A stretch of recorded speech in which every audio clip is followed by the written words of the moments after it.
हार्दिक नमस्कार। कैसे हैं आप सब? मुझे उम्मीद है आपकी पढ़ाई ठीक चल रही होगी। आज की क्लास की हम लोग शुरुआत करें। सर्वप्रथम आप सभी को मकर संक्रांति की हार्दिक शुभकामनाएं। और आज हमारी ब्रह्मास्त्र सीरीज़ का अगला सेगमेंट, आप सब जल्दी से क्लास में आइए। और आज मैंने आपके इस सीरीज़ को किसी टॉपिक से रिलेटेड नहीं रखा है। आज मैंने कुछ महत्वपूर्ण प्रश्न शामिल किए हैं और पिछले समाचार पत्रों का इतिहास, विजयनगर का साम्राज्य या फिर जो भी टॉपिक मैंने आपको पढ़ाए हैं, तो बहुत सारे छात्रों के बहुत सारे सुझाव आए मेरे पास। और उसमें छात्रों ने अलग अलग तरह से मुझसे ये डिमांड की कि सर ये टॉपिक पढ़ा दीजिए, एंशिएंट में ये पढ़ा दीजिए, मेडवल में ये पढ़ा दीजिए, मॉडर्न में ये पढ़ा दीजिए।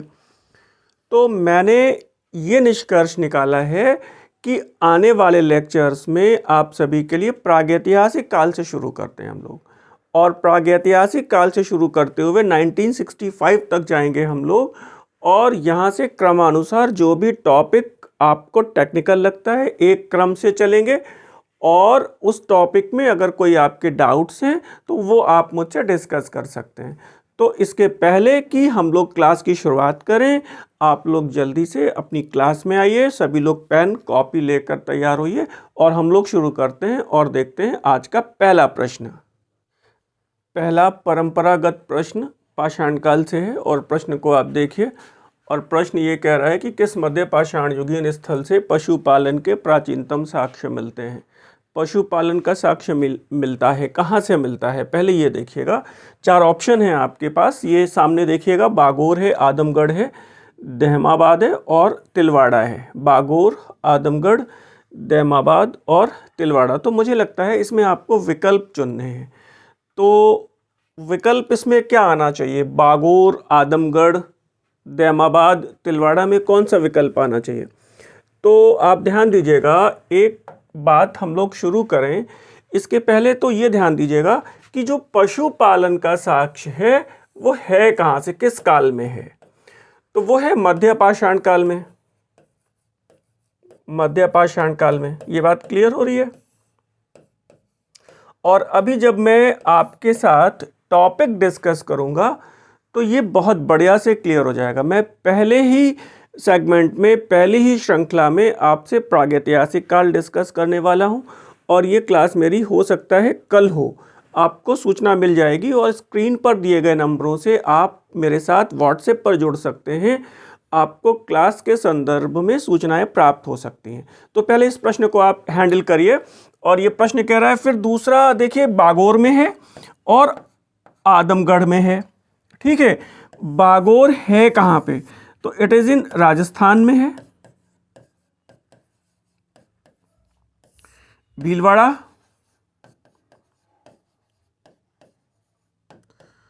और आदमगढ़ कहाँ है? मध्य प्रदेश में है और होशंगाबाद में है। ठीक है, तो अब आपके पास ये इंपॉर्टेंट बात है, पशुपालन के प्राचीनतम साक्ष्य पहली बार मध्य पाषाण काल में मिलते हैं और 2 स्थलों से मिलते हैं, और वो है बागोर और दूसरा स्थल है आदमगढ़।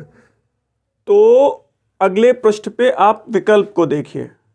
विकल्प आपके सामने हैं और तद अनुसार आप देख सकते हैं 1 और 2, यानी कि पशुपालन का साक्ष्य है बागोर से और आदमगढ़ से। ठीक है, प्रश्न हमेशा अलग अलग भी आया है कि पशुपालन का साक्ष्य कहाँ से मिलता है? बागोर से। पशुपालन का साक्ष्य कहाँ से मिलता है? आदमगढ़ से। ये सिंगल लाइनर अलग अलग प्रश्न भी आए हैं। पहले एक बात ये ध्यान रखिएगा, जो पुरा पाषाण काल का मानव है, बहुत इम्पॉर्टेंट बात है, जो पुरा पाषाण काल का मानव है वो केवल आखेटक है, शिकारी है। और उसका जीवन पूरी तरह से पशुओं की तरह है, खानाबदोश यायावर जीवन है। आज यहाँ है, कल वहाँ है। कहीं पर कोई भी स्थायी संरचना, बसावट के साक्ष्य हमारे पास पुरा पाषाण काल में नहीं है।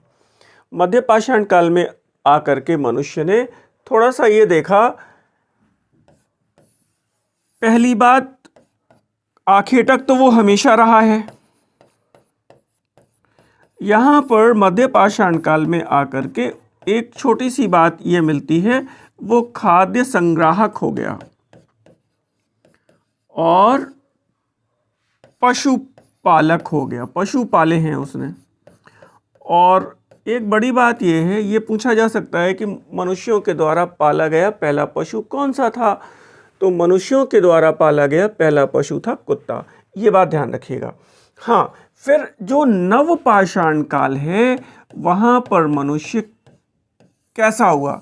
ऑलरेडी वो आखेटक था, पशुपालक था, खाद्य संग्राहक था। इसमें एक नई बात और जुड़ती है, वो खाद्य उत्पादक हो गया, यानी उसने अब कृषि करना सीख लिया और अब वो खेती कर रहा था। स्थायी बसावट और स्थायी रूप से बसने की जो संरचना, जो प्रक्रिया है, वो इस्टेब्लिश हुई नवपाषाण काल में। आपको ये भी ध्यान रखना चाहिए कि नवपाषाण काल पूरी तरह से धातु रहित है। नवपाषाण काल पूरी तरह से धातु रहित है। हाँ, एक और बात है, बहुत सारी बातें हैं, अब मैं टॉपिक में डिस्कस कर दूंगा। यहाँ पर मनुष्य ने नवपाषाण काल में आग का नियंत्रित प्रयोग करना सीखा।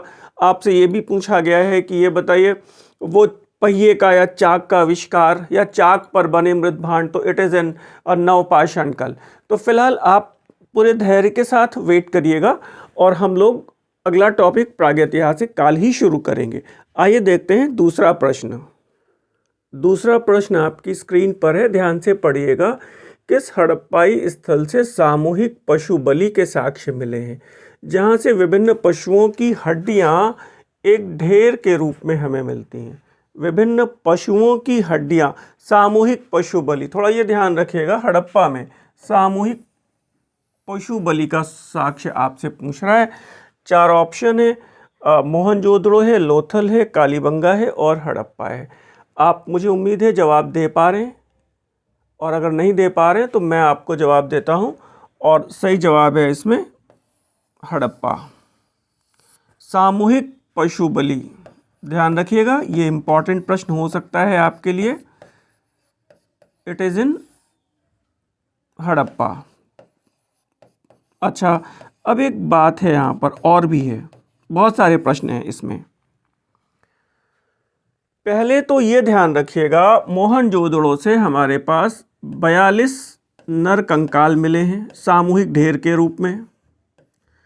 वो इसलिए इम्पॉर्टेंट है कि मॉर्टिमर व्हीलर ने इस आधार पे ये मत प्रतिपादित किया है कि शायद ये किसी बाहरी आक्रमण के साथ हुए युद्ध का या किसी संघर्ष का परिणाम है, और ये जो 42 नरकंकाल हैं ये सामूहिक रूप में मिले हैं, मोहनजोदड़ो से मिलते हैं, ठीक है ना। तो ये दिखाई पड़ता है कि वो संभवतः किसी संघर्ष के शिकार हुए हैं, और इस आधार पे उन्होंने आर्यों के आक्रमण का सिद्धांत प्रतिपादित किया है। फिलहाल हमारे पास लोथल और कालीबंगा इसलिए भी इम्पॉर्टेंट है, यहाँ से हवन कुंड, ध्यान रखिएगा, या इसी को कहा गया है अग्निवेदियाँ,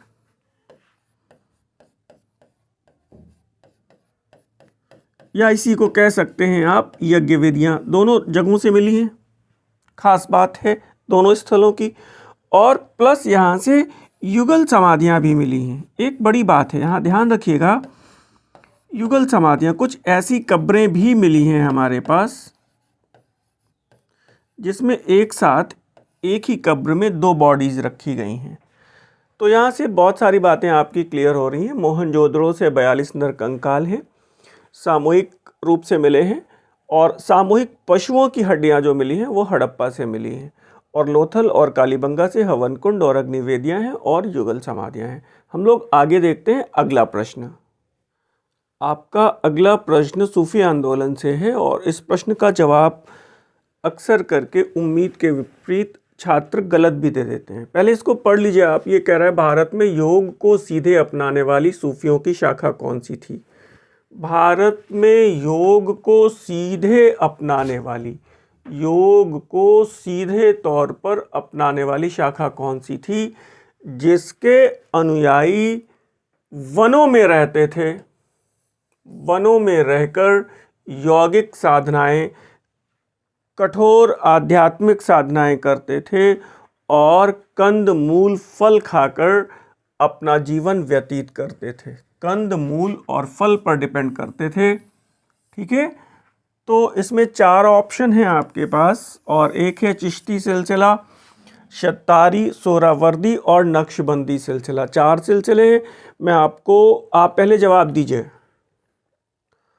और अगर आप गलती से भी इसमें चिश्ती सिलसिला चुन रहे हैं तो ये जवाब गलत हो जाएगा। ठीक है, और ये सही जवाब है इसमें शतारी सिलसिला। अब मुझे बहुत ध्यान से देखिए और यहाँ पर बोर्ड को और ध्यान से सुनिए। ध्यान रखिएगा, चिश्ती सिलसिले ने भी प्राणायाम और योग को अपनाया है, इसमें कोई डाउट नहीं है। और जहाँ तक मैं रिकॉल कर पा रहा हूँ, निज़ामुद्दीन औलिया को योगी सिद्ध की उपाधि भी दी गई है। मुझे बताइए, आप इसे कंफर्म कर लीजिएगा। चिश्ती सिलसिले ने भी प्राणायाम और योग को अपनाया है, कोई डाउट नहीं है इसमें। लेकिन आप पूरे प्रश्न को बहुत सावधानी से पढ़िएगा। योग को अपनाया और वनों में रहते थे, कठोर आध्यात्मिक साधनाएं वो वनों में करते थे, और चिश्ती सिलसिले के जो फॉलोअर्स हैं, जो सूफी हैं, वो वनों में नहीं रहते थे, वो सामान्य जीवन में रहते थे। ठीक है ना। और यहाँ पर देखिए वो कह रहे हैं कंद मूल फल खाकर अपना जीवन व्यतीत करते थे। तो इसमें सही जवाब है आपका शतारी सिलसिला। प्लीज़ इसको नोट करिए। हाँ, एक बात मैं आपको और बताता हूँ यहाँ पे, जैसे चिश्ती सिलसिले के जो सूफ़ी हैं वो आध्यात्मिक जीवन तो जीते ही थे, लेकिन कभी भी चिश्ती सिलसिले के सूफियों ने धन संचय नहीं किया। धन संचय नहीं किया, ये एक इम्पॉर्टेंट बात है। गरीबी और फ़कीरी में जीवन व्यतीत किया। यहाँ तक भी बात ठीक है। अब एक बात ये आती है कि ये बताइए कि किस सिलसिले के सूफियों ने धन और वैभव में अपना जीवन व्यतीत किया। वो ये कहते हैं कि धन को लेने में कोई बुराई नहीं है, बशर्ते कि धन को गरीबों की सेवा में लगाया जाए। तो ये है सोहरावर्दी सिलसिला, जिन्होंने धन और वैभव में जीवन व्यतीत किया, और बाद में इसमें फिर ये बहुत लोकप्रिय नहीं हो पाया। और धन और वैभव में जीवन व्यतीत करने वाले थे बहाउद्दीन जकारिया साहब। नाम याद रखिएगा, बहाउद्दीन जकारिया। वो कहते हैं धन होना चाहिए क्योंकि हम सेवा कर सकते हैं समाज की, लेकिन बाद में धन अपने साथ बहुत सारी बुराइयां भी लेके आता है। तो हर इंसान धन में बैठकर मस्तिष्क को लिप्सा में, वैभव में ना लगाए, ये बड़ा मुश्किल है। और एक जो सिलसिला है नक्शबंदी सिलसिला, ये इस्लाम की कट्टर परंपराओं में विश्वास करता था, इस्लाम की कट्टर परंपराओं का फॉलोअर था। ठीक है, तो ये ध्यान रखिएगा। नक्शबंदी सिलसिला आपको पता है, इसमें हुए हैं शेख अहमद सिरहिंदी। इसमें शेख अहमद सिरहिंदी बहुत इम्पॉर्टेंट सूफ़ी हुए हैं, और इनकी एक उपाधि भी है मुज्तहिद ए आलिफ सानी। ध्यान रखिएगा, सूफियों से एक उपाधियों से प्रश्न भी जरूर आया है। ठीक है ना। तो मैं आपको भविष्य में सूफी आंदोलन भी पढ़ाऊंगा। मैंने कमिटमेंट बहुत सारे किए हैं, लेकिन धीरे धीरे हो पाएगा। बहुत जल्दी और बहुत हड़बड़ी में नहीं पढ़ा पाऊंगा, मैं आराम से पढ़ाऊंगा और हर चीज़ क्लियर करूंगा। तो हम लोगों का पहला टॉपिक अभी प्रागैतिहासिक काल है। फिलहाल आप यहाँ पर ध्यान रखिए, शेख अहमद सिरहिंदी की उपाधि है मुज्तहिद ए आलिफ सानी, यानी कि इस्लाम के पुनरुद्धारक। फिलहाल इस प्रश्न में आपने 4-5 प्रश्न देखे, और अगले प्रश्न पर नज़र डालें। क्वेश्चन नंबर 4 सामान्य सा प्रश्न है, आप पढ़िए और तुरंत जवाब दे पाएंगे। विजयनगर में दक्षिण भारत की किस नृत्य परंपरा का पहली बार विकास हुआ? मोहिनीअट्टम, यक्षगान, भरतनाट्यम या फिर कथक? तो आई थिंक जवाब आप दे पाएंगे, और इसमें बहुत आपको टाइम नहीं लूँगा मैं, और जवाब आपको पता है, और सही जवाब है यक्षगान। ठीक है ना, सही जवाब है यक्षगान, विजयनगर में पहली बार। विजयनगर में पहली बार किस नृत्य परंपरा का विकास हुआ? तो जवाब है यक्षगान।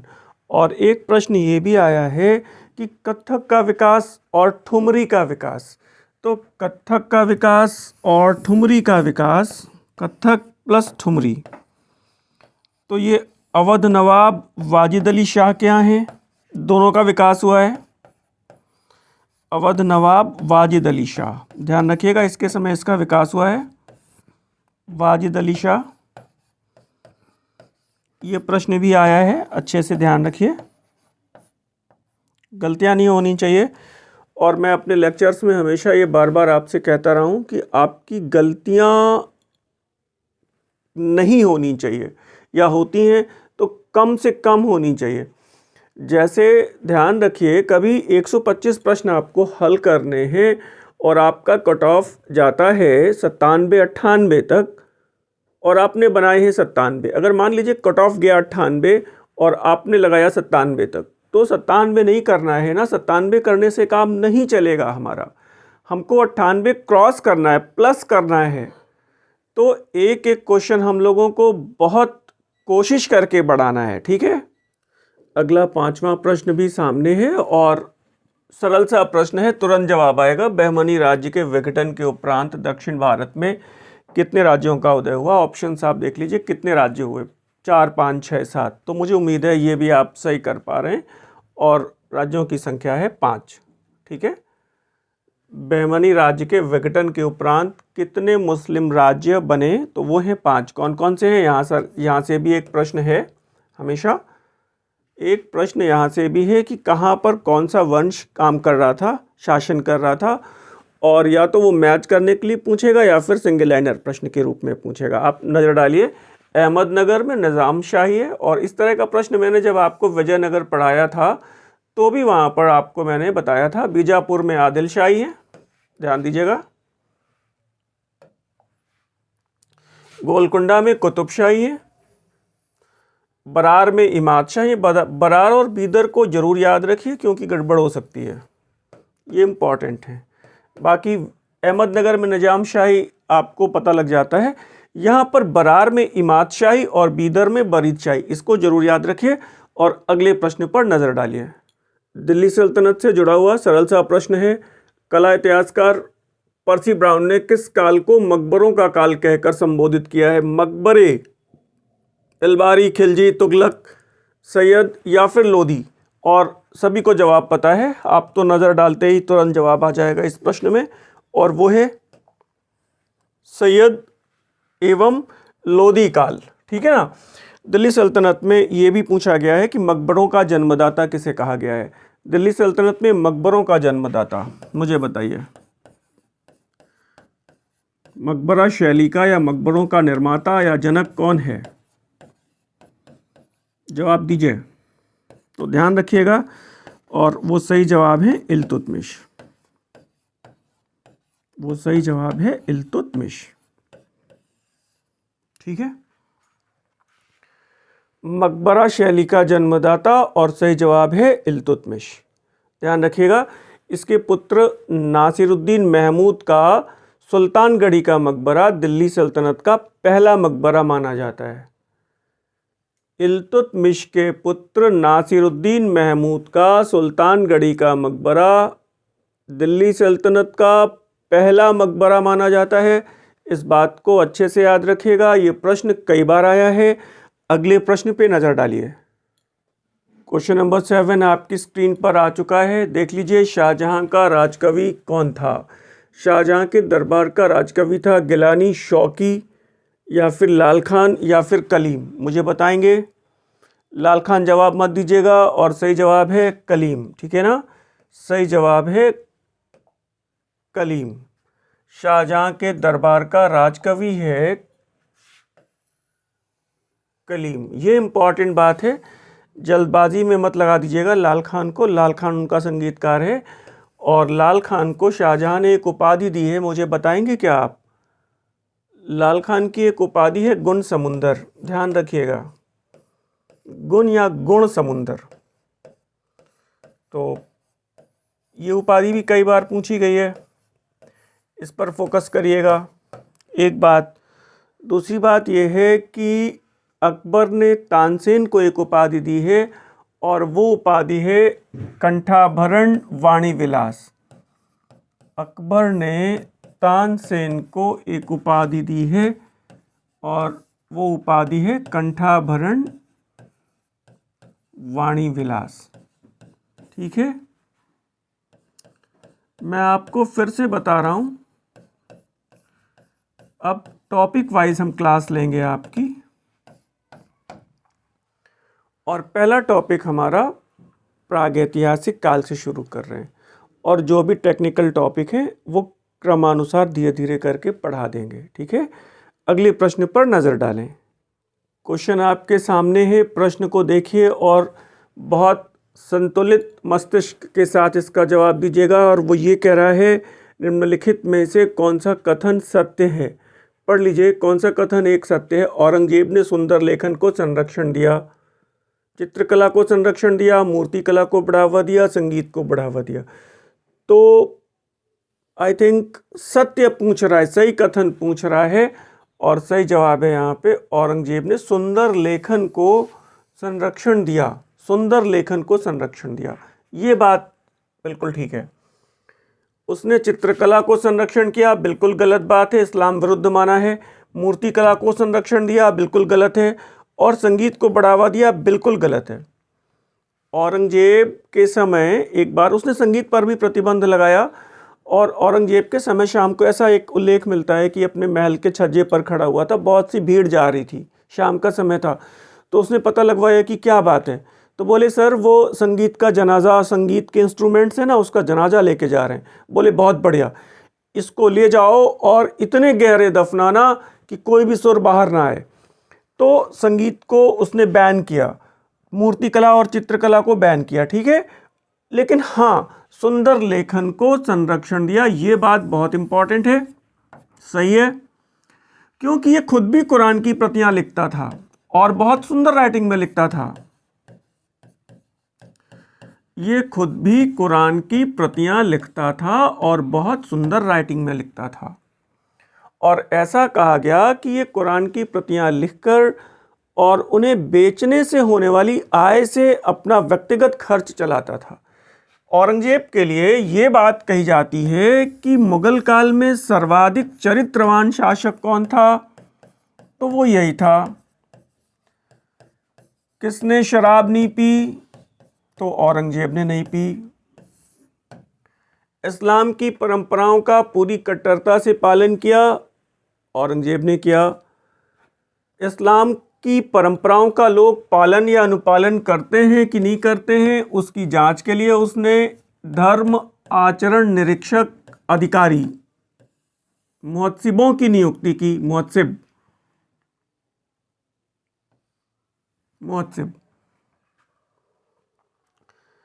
तो ये बड़ी इंपॉर्टेंट बात है। और विशेष तौर पे एक बात मैं आपको और बताता हूं, दिल्ली सल्तनत में भी एक शासक ऐसा है जो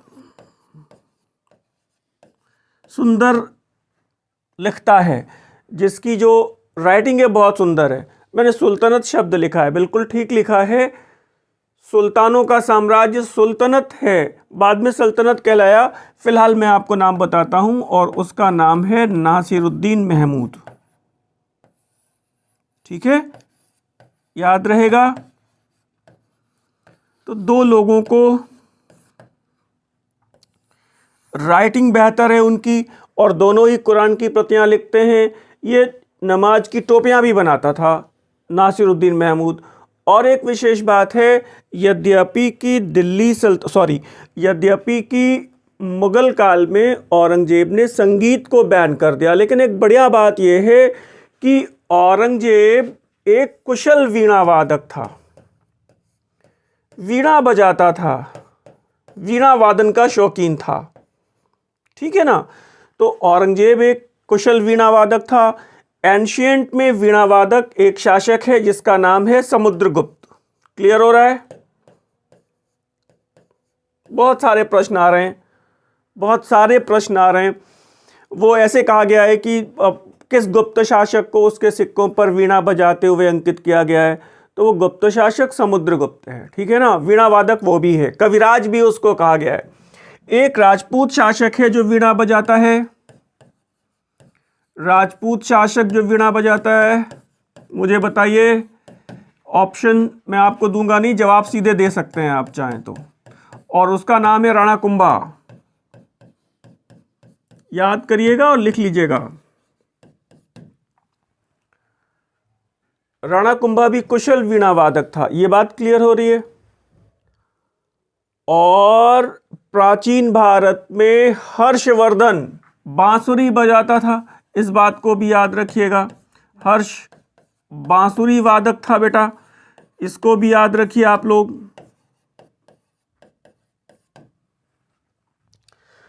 अकबर नगाड़ा वादक था, या ऐसा कहा जाता है ड्रम बजाता था। नगाड़ा वादक, उसी को कहीं कहीं ऐसा लिखा है नक्कारा वादक। तो अकबर भी नगाड़ा बजाता था, ड्रम बजाता था। औरंगजेब वीणा बजाता है, हर्ष बांसुरी बजाता है, राणा कुंभा, समुद्रगुप्त और औरंगजेब वीणा बजाते हैं। क्लियर हो गई बात? आगे बढ़ें।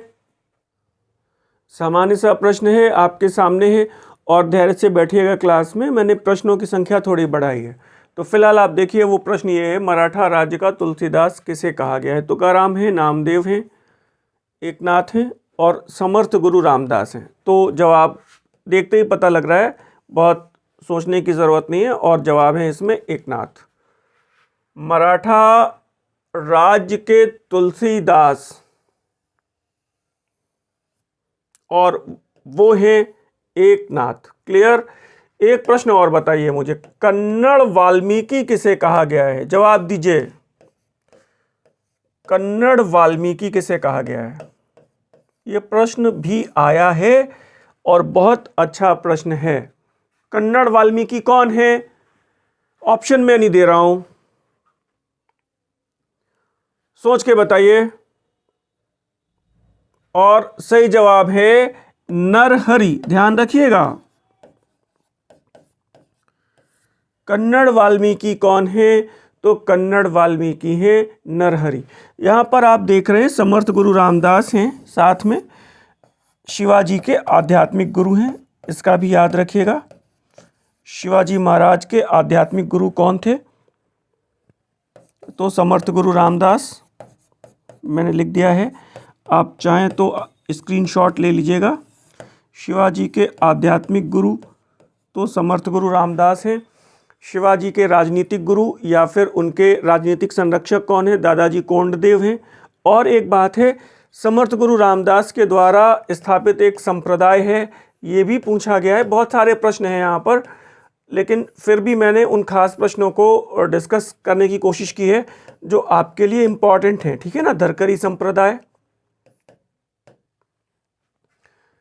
बहुत सारी बातें इस छोटे से प्रश्न से क्लियर हो रही हैं और हम लोग आगे बढ़ते हैं।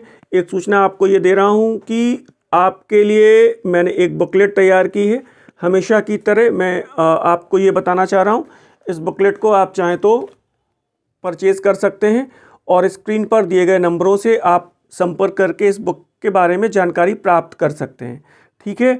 ये लगभग 250 पन्ने की बुक है और इसमें परीक्षोपयोगी जानकारियाँ मैंने कलेक्ट की हैं और किसी भी बुक का पर्याय नहीं है। इसमें केवल वही महत्वपूर्ण टॉपिक और सूचनाओं को शामिल किया गया है जो परीक्षा की दृष्टि से इम्पॉर्टेंट है। फिलहाल अगले प्रश्न पर नज़र डालिए।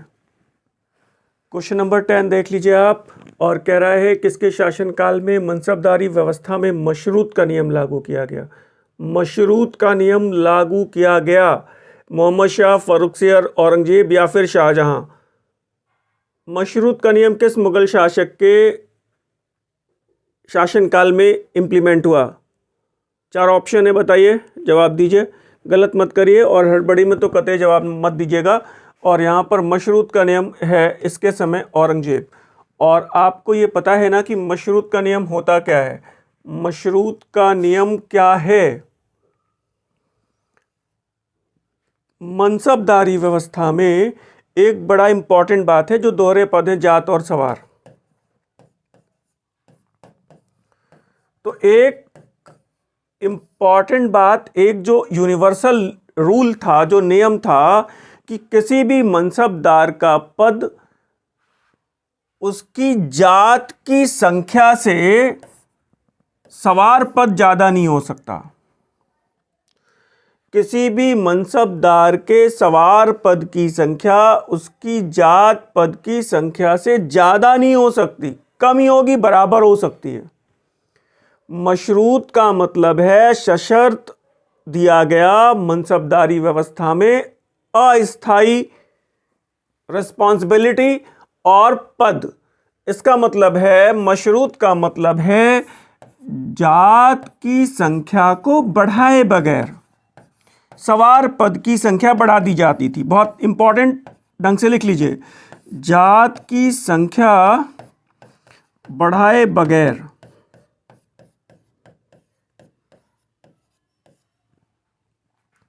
सवार पद की संख्या बढ़ा दी जाती थी। ठीक है, ये बढ़िया बात है, आप नोट कर लीजिए कि मशरूत क्या था। तो सशर्त दी गई अस्थायी मनसबदारी विशेष परिस्थितियों में औरंगजेब ने इंप्लीमेंट किया है। तो मशरूत व्यवस्था का संबंध सीधे तौर पे औरंगजेब से है। अगले प्रश्न को देखिए। मुझे उम्मीद है इस प्रश्न का उत्तर सही आना चाहिए। और कह रहा है कि अंग्रेजों ने हुगली में अपनी व्यापारिक कोठी की स्थापना कब की। हुगली में इनकी व्यापारिक कोठी कब बनी? 1640 में, 45 में, 51 में और 60 में। तो जवाब दे पाएंगे? और समय ना लेते हुए मैं आपको जवाब बताता हूं, 1651 में। ध्यान रखिएगा, हुगली में व्यापारिक कोठी,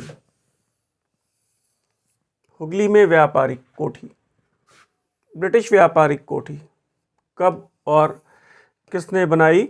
तो 1651 में ब्रिजमैन ने बनाई। यह भी नाम याद रखिएगा। हुगली की व्यापारिक कोठी का संस्थापक था ब्रिजमैन। हुगली की ब्रिटिश व्यापारिक कोठी का संस्थापक था ब्रिजमैन। ध्यान रखिएगा, व्यापारिक कोठी है, अक्सर कर करके एक शब्द और आया है, फैक्ट्री है। तो पहली बात ये भी ध्यान रखिएगा, फैक्ट्री ये एक तरह के इकट्ठा किए गए माल गोदाम के केंद्र थे। यहाँ पर फैक्ट्री या कोठी से मतलब केवल एक व्यापारिक केंद्र है जहाँ पर किसी भी प्रकार की उत्पादन गतिविधियों को संपादित नहीं किया जाता था। विशेष ध्यान रखिएगा, यहाँ पर कोई उत्पादन नहीं होता था। बेसिकली यहाँ पर जो माल खरीदे जाते थे उनको केवल एक संग्रह गोदाम के रूप में इन केंद्रों को यूज़ किया जाता था। और जो भी अंग्रेज व्यापारी या अधिकारी जो भी आते थे वो अपना यहाँ पर रहते होंगे। तो यहाँ पर कोठी या फैक्ट्री से मतलब है एक सामान्य तौर पे व्यापारिक केंद्र या माल गोदाम। ठीक है, आपको मैं यहाँ पर 3 नाम और लेना चाहूँगा। जैसे एक इनकी जो मछलीपट्टनम में अंग्रेजों की दक्षिण भारत में व्यापारिक कोठी बनी है, तो वो बनी है आपको पता है 1611 में। क्लियर हो रहा है बात? कलकत्ता का संस्थापक कौन है? मैं नाम पूछना चाह रहा हूं, मेरा उद्देश्य केवल इतना है क्योंकि प्रश्न आए हैं और पीजीटी लेवल में इस तरह के प्रश्न पूछे जाने की परंपरा बहुत ज़्यादा है। तो कलकत्ता का संस्थापक जॉब चरनाक है। मद्रास का संस्थापक आपको पता ही है, बताइए। और वो है फ्रांसिस डे। पौंडीचेरी एक फ्रांसीसी बस्ती है।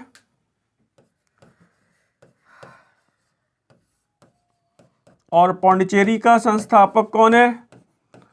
तो आपको पता है फ्रैंको मार्टिन। यहाँ पर भी मैंने आपको कई नाम बता दिए। मुंबई की महानता का संस्थापक जेराल्ड ओंगियार। मुंबई की महानता का संस्थापक जेराल्ड ओंगियार। क्लियर हो गया? यहाँ पर भी 4-5 प्रश्न आपके क्लियर हो रहे हैं। तो फिलहाल आगे बढ़िए। अभी आपको क्लास में धैर्य से बैठना है। अगला प्रश्न आ चुका है लेकिन ये अंतिम प्रश्न नहीं है। फिलहाल इस प्रश्न को पढ़िए। पलाशी के युद्ध का विवरण समकालीन इतिहासकार गुलाम हुसैन ने अपनी किस पुस्तक में दिया है? सियारुल मुतखैरीन, सकीनत उल औलिया, सफीनत उल औलिया, मुंतखब उत तवारीख। तो जवाब दे पाएंगे? और यहाँ पर सही जवाब है सियार उल मुतखैरीन। बातें बड़ी इम्पॉर्टेंट हैं और बहुत धैर्य से आपको देखनी चाहिए। सियारुल मुतखैरीन, पहला तो ये पता चल रहा है, एक प्रश्न और इसमें मैंने मिक्स कर दिया है कि पलाशी के युद्ध का विवरण किसने दिया है, तो उस इतिहासकार का नाम है गुलाम हुसैन ने दिया है। और अब यहां पर बात है किस पुस्तक में दिया है, तो वो दिया है सियार उल मुतखैरीन में दिया है। बात क्लियर हो रही है? यहां से 2-3 प्रश्न मैं आपसे और डिस्कस कर देता हूं। एक प्रश्न हमेशा विवाद में रहा है और वो मैं परफेक्ट आपको जवाब दे रहा हूं। सर सुंदरलाल की पुस्तक में आपको जवाब मिलेगा। वो पूछा गया था कि पलाशी के युद्ध में सिराजुद्दौला किस पर बैठकर भागा? सिराजुद्दौला, ध्यान रखिएगा, इस प्रश्न को मैंने अक्सर क्लास में बताया है और आपके पास जो उपलब्ध सामग्री है उसमें हो सकता है कहीं पर कोई भ्रामक विवरण भी मिले, लेकिन सही जवाब है हाथी। ठीक है, सही जवाब है हाथी, याद रखिएगा। वैसे तो अब ये प्रश्न इतना कॉमन हो चुका है कि रिपीट नहीं होगा, लेकिन फिर भी आपको परफेक्ट जानकारी रहनी चाहिए। और वो है पलाशी के युद्ध में सिराजुद्दौला अपने हाथी पर सवार होकर भागा। ठीक है ना, जब मीर उसका जो सेनापति है मीर जाफर, उसने कहा कि आप जाइए हम संभाल लेंगे, वो लड़ा तो था नहीं और बिना लड़े ही वो पलाशी के युद्ध में फतेह हो गई। फिलहाल एक बात मैं आपको यहाँ पर और बताना चाहता हूँ। पलाशी के युद्ध के पहले जो वो अलाइव द वंडर एक बुक है, हॉलवेल ने लिखी है, हॉलवेल ने लिखी है और इसमें ट्रेजेडी ऑफ ब्लैक होल का विवरण है। ठीक है ना, ब्लैक होल का विवरण कहां मिलता है? Alive the wonder. किसने लिखा है? हॉलवेल ने लिखा है। 2-3 बातें हमेशा क्लियर रखिएगा। आगे बढ़ते हैं, इस प्रश्न पर नजर डालिए और इसमें एक सही सुमेलित युग्म आपको ढूंढना है। एक सही सुमेलित युग्म आपको ढूंढना है और प्रश्न है ऐलान हक बिपिन चंद्रपाल, तहजीबुल अखलाक सैयद अहमद खान, अल हिलाल डॉक्टर जाकिर हुसैन और युगांतर बंकिम चंद्र चैटर्जी। इसमें कौन सा एक युग्म सही सुमेलित है? मुझे उम्मीद है आप जवाब दे पाएंगे और कई बार इस प्रश्न को रिपीट किया है, कई अलग अलग कमीशन ने इस प्रश्न को रिपीट किया है और ये जवाब है तहजीब उल अखलाक और सैयद अहमद खान। ये युग्म सुमेलित है, बाकी सारे गलत हैं। यहां पर ध्यान रखिएगा, सही सुमेलित हैं, ध्यान रखना है हमेशा। अच्छा, सैयद अहमद खान से जुड़ी हुई एक बात यह भी अक्सर पूछी गई है कि 1857 के विद्रोह पर लिखने वाले पहले भारतीय इतिहासकार, पहले भारतीय व्यक्ति कौन है? 1857 के विद्रोह पर कलम चलाने वाले पहले भारतीय व्यक्ति कौन है? तो वो सैयद अहमद खान हैं। 1857 के विद्रोह पर इनकी किताब है, नाम बताएंगे? नाम बताएंगे क्या आप? और नहीं बता रहे हैं तो मैं लिख रहा हूं, आप नोट कर लीजिए। अस्वाब ए बगावत ए हिंद, अस्वाब ए बगावत ए हिंद, इसको याद रखिएगा। ठीक है, आगे बढ़े हम लोग, अगले प्रश्न पर नजर डालें।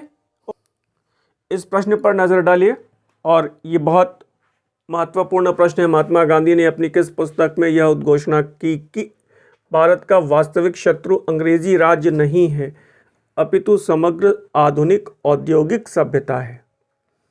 बहुत इंपॉर्टेंट और अमेजिंग टाइप का स्टेटमेंट है ये। भारत का वास्तविक शत्रु अंग्रेजी राज नहीं है अपितु समग्र आधुनिक औद्योगिक सभ्यता है। सर्वोदय, सत्य के साथ मेरे प्रयोग, Hind Swaraj, an appeal to Britain. और जवाब आपको पता है और यहाँ पर कंफ्यूज बिल्कुल मत होइएगा और जवाब है हिंद स्वराज। ठीक है। और इस पुस्तक को एक बार ये भी पूछा गया है कि इन्होंने इस पुस्तक को कब लिखा। 1900, बताइए आगे मैं कौन सी संख्या डालूं। तो हिंद स्वराज का लेखन 1909 में है, ये भी ध्यान रखिएगा। ये स्टेटमेंट हिंद स्वराज में है। गांधी की आत्मकथा, सत्य के साथ मेरे प्रयोग, माय एक्सपेरिमेंट विथ ट्रुथ, ध्यान रखिएगा आत्मकथा है उनकी। मूलतः किस भाषा में है, मुझे बताइए मूलतः किस भाषा में है। और ये पुस्तक गांधी की आत्मकथा मूलतः गुजराती भाषा में है, ध्यान रखिएगा मूलतः गुजराती भाषा में है। ये भी बड़ी अहम बात है, लोग इंग्लिश या फिर हिंदी लगा देंगे, लेकिन सही जवाब गुजराती है। अगले प्रश्न को देखिए। अगला प्रश्न आपकी स्क्रीन पर है और देखिए आज गांधी से जुड़े हुए कुछ बहुत खास विशेष प्रश्न हम लोगों ने डिस्कस किए हैं। गांधी ने सुभाष चंद्र बोस जी को किन उपाधियों या उपाधि से विभूषित किया। देशभक्तों का राजकुमार, देशभक्तों का मसीहा, देशभक्तों का देशभक्त, देशभक्तों का आदर्श। ये चार ऑप्शन इसमें आपको चुनना है, कोई एक या एक से अधिक। तो देशभक्तों का राजकुमार बिल्कुल ठीक है, पहला सही है। दूसरा सही है कि नहीं पहले ये बताइए। और मैं बता रहा हूं इसके अलावा जो अगली उपाधि सही है वो है देशभक्तों का देशभक्त।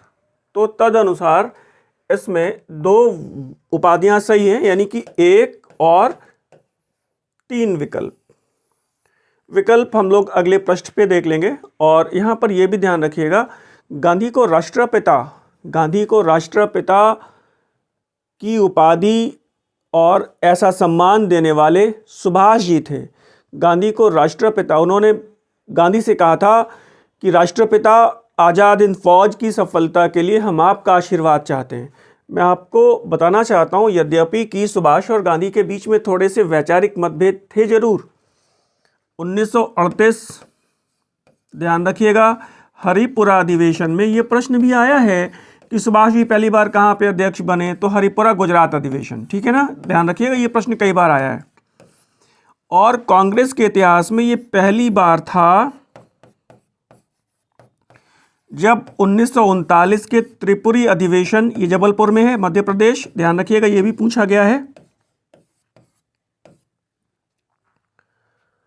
में पहली बार चुनाव हुए थे और सुभाष जी गांधी के समर्थित उम्मीदवार पट्टाभी सीतारमैया को हराकर कांग्रेस के अध्यक्ष चुने गए थे।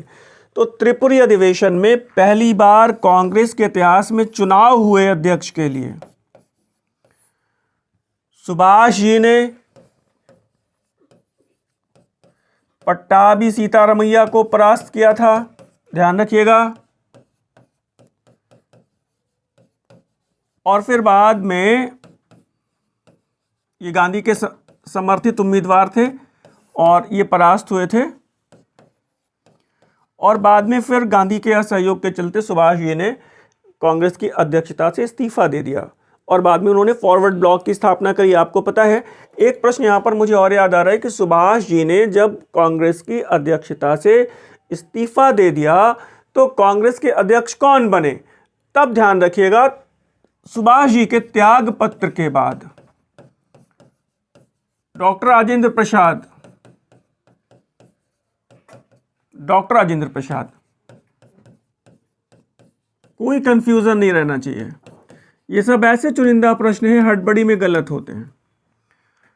तो आज की इस श्रृंखला में हम लोगों ने 15 प्रश्न, और अगर ये कहूं कि 15 प्रश्नों के क्रम से डिस्कशन में लगभग 65 से 70 प्रश्न डिस्कस किए। मैंने आपसे हर एक प्रश्न में 4 से 5 प्रश्न डिस्कस किए।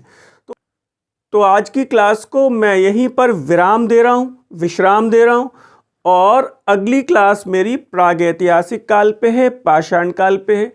आपके अगर कुछ क्वेरीज हो पाषाण काल पे तो वो मुझे भेज दीजिएगा, वो मैं आपको उसी लेक्चर में डिस्कस कर दूंगा। ये क्वेरीज आप मुझे कल सुबह तक भेज दीजिए और फिर हम लोग मिलेंगे पाषाण काल में। तब तक के लिए मुझे विदा दें। एक बार पुनः मकर संक्रांति की शुभकामनाएं। धन्यवाद। नमस्कार।